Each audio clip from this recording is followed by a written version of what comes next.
Bapak Ibu, saudara-saudara yang terkasih dalam Kristus semuanya, berkah dalam. Marilah kita mendengarkan sabda Tuhan pada hari ini, hari Rabu tanggal 27 Juli 2022. Bacaan Injil diambil dari Injil Matius bab 13 ayat 44 sampai 46 akan saya bacakan. Perumpamaan tentang harta terpendam dan mutiara yang berharga. Hal kerajaan surga itu seumpama harta yang terpendam di ladang, yang ditemukan orang lalu dipendamkannya lagi. Oleh sebab sukacitanya, pergilah ia menjual seluruh miliknya lalu membeli ladang itu. Demikian pula hal kerajaan surga itu seumpama seorang pedagang yang mencari mutiara yang indah. Setelah ditemukannya mutiara yang sangat berharga, ia pun pergi menjual seluruh miliknya lalu membeli mutiara itu. Demikianlah sabda Tuhan. Terpujilah Kristus. Bapak Ibu, saudara-saudara yang terkasih semuanya, dari bacaan ini, dari bacaan Injil dan juga bacaan pertama dari kitab Yeremia, kita dapat belajar dua hal penting, dua hal pokok yang bisa kita petik untuk kehidupan kita sehari-hari. Yang pertama, kita menyadari, kita belajar bahwa yang namanya cinta itu selalu membutuhkan apa yang namanya pengorbanan.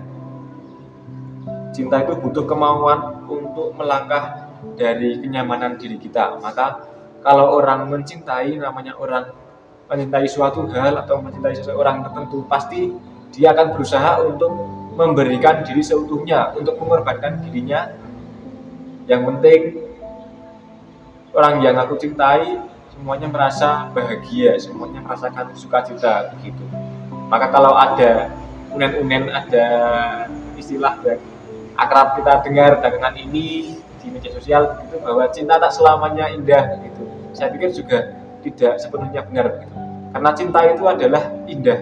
Cinta itu sangat indah, sempurna, dan yang tidak indah itu sebenarnya adalah egoisme kita sendiri. Kalau dalam kita mencintai seseorang, kita masih memikirkan diri kita sendiri, masih memikirkan kepentingan kita, apakah kita akan mendapatkan sesuatu keuntungan dari situ, namanya itu bukan cinta tetapi egoisme. Yang namanya cinta, orang mau mengorbankan diri sebanyak apapun, dia tetap merasa beruntung, seperti dalam kitab Kidung Agung begitu. Ketika kita mencintai seseorang, kita mencintai suatu hal, bila kita semakin banyak memberikan diri untuk hal itu, untuk anak kita, untuk siapapun yang kita cintai semuanya, kita pasti akan tetap merasa beruntung. Aku bejo ya, saya beruntung bisa mencintai orang ini atau hal ini begitu. Yang kedua, kita belajar dari kisah dari Injil Matius tadi tentang perumpamaan seorang yang menjual harta miliknya untuk membeli sebuah ladang. Kita belajar apa bedanya antara keserakahan dan cinta begitu. Dalam kitab suci kita juga memiliki kisah lain di mana seseorang itu hendak membeli suatu ladang, yaitu kisah kebun anggur Nabot. Ada seorang raja zaman dulu namanya Raja Ahab, dia ingin membeli kebun anggur Nabot, tapi karena Nabot tidak mau, kemudian Ahab ini berusaha supaya Nabot terbunuh. Dan setelah Nabot ini terbunuh, Ahab akhirnya mengambil alih lahan Nabot ini, ladang ini, dan kemudian menjadikannya sebagai miliknya.